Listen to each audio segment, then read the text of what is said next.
মানসিক শান্তি কেড়ে নিয়ে নিজের জীবনে কখনো সুখী হওয়া যায় না। অন্যের জীবনকে জাহান্নাম বানিয়ে নিজের জীবনটাকে জান্নাত বানানো যায় না। It's quite impossible. আল্লাহর না একটা নেচার আছে, যদি আপনি কারো জীবনের শান্তি কেড়ে নেন, আল্লাহ আপনার শান্তি কেড়ে নেবে।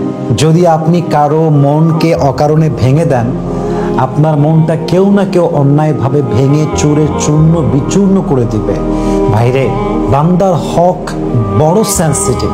আপনি যে কোনো অন্যায় করেন, maybe it could be forgiven in your grave. কবরে যাওয়ার পরে আল্লাহর সঙ্গে রিলেটেড যত রাইটস আছে, যত হক আছে, এটা আপনি নষ্ট করলে আল্লাহ আপনাকে ক্ষমা করতেও পারেন, because it is in the hand of আল্লাহ সুবহানাহু ওয়া তাআলা।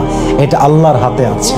But if you destroy the rights of servant, যদি আপনি বান্দার হক নষ্ট করেন, এটা যে আপনার জন্য কবরে কত বড় আফসোসের কারণ হবে, you have no idea about ইট।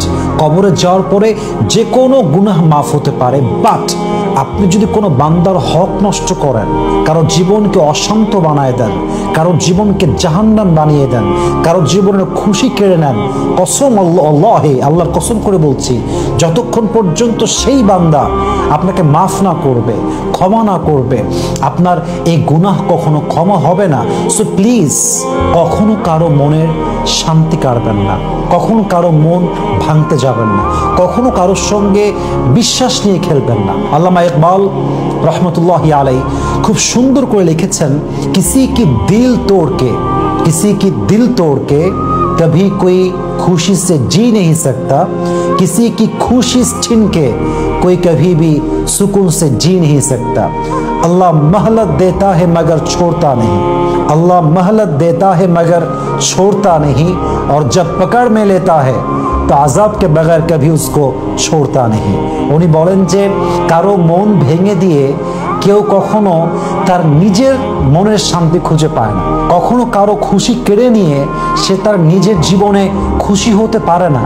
এবং আল্লাহ যখন দেখে যে আমার একজন বান্দা, সে অনেস্ট, সে লয়াল, সে কারোর সঙ্গে চিট করছে না, কারো মন সে ভাঙছে না, কাউকে আজাব সে দিচ্ছে না, কারো মনের অশান্তির কারণ সে হচ্ছে না, অথচ প্রতিনিয়ত তাকে মানুষ কষ্ট দিচ্ছে, তাকে মানুষ আঘাত দিচ্ছে, একটা সময় গিয়ে আল্লাহ তাআলা সেই বান্দার সামনে সবার চেহারার যেই মুখোশ আছে এটাকে রিভিল করে দেয়, এটাকে উন্মোচিত করে দেয়, এবং সে বুঝতে পারে কে আমার আপন, কে আমার পর।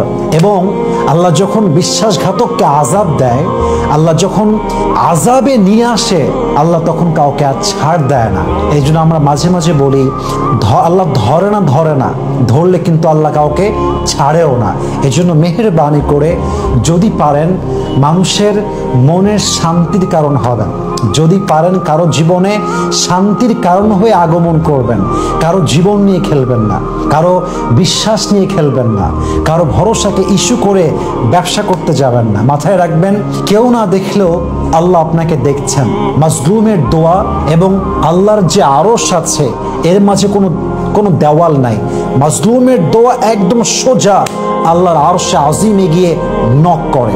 এই দোয়াটা কখনো খালি হাতে ফিরে আসে না। এই জন্য this is the message for everyone, and I am being very humble about it. বিনয়ের সঙ্গে বলছি, যদি আপনি মুসলমান হতে চান, যদি আপনি সত্যিকার অর্থে নিজেকে মুসলিম হিসেবে দাবি করতে চান, কারো বিশ্বাস নিয়ে খেলবেন না, কারো জীবনকে জাহান্নাম বানাবেন না, কারো মনের শান্তিকে কেড়ে নেওয়ার চেষ্টা করবেন না।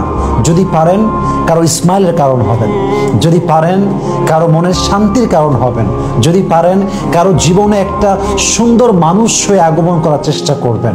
আল্লাহ আমাদের সবাইকে মানা বোঝা এবং আমল করার তৌফিক দান করুক। আসসালামু আলাইকুম ওয়া রাহমাতুল্লাহি।